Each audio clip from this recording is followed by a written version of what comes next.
The code M5107 in the Bobcat machine indicates a rare light output open circuit, which means that the system has detected no signal in the wiring connecting the lights to the system. But before you spend your money on wiring inspections, you should make sure it's not something else causing the issue. First, verify that the 12-volt battery is in good health, and if it's quite old, it may require recharging or even replacement. If the weak battery drops voltage from time to time, the system may catch those no connection type of codes randomly.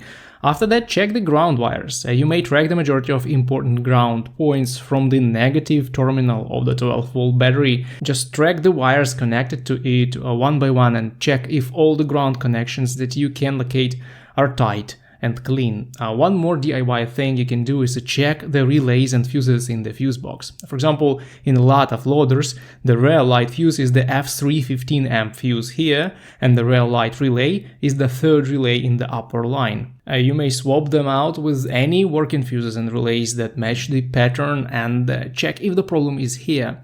Also, when you take out the fuse or relay, pay attention to its legs. If you see any traces of corrosion, the problem is most likely with water intrusion in the fuse box, and you will need some help to identify if this can be cleaned or should be replaced. In a couple of cases that I know of, the problem was with the rear light switch being shorted. It kept sending the wrong signal to the system, and eventually the computer decided to set up the M5107 code.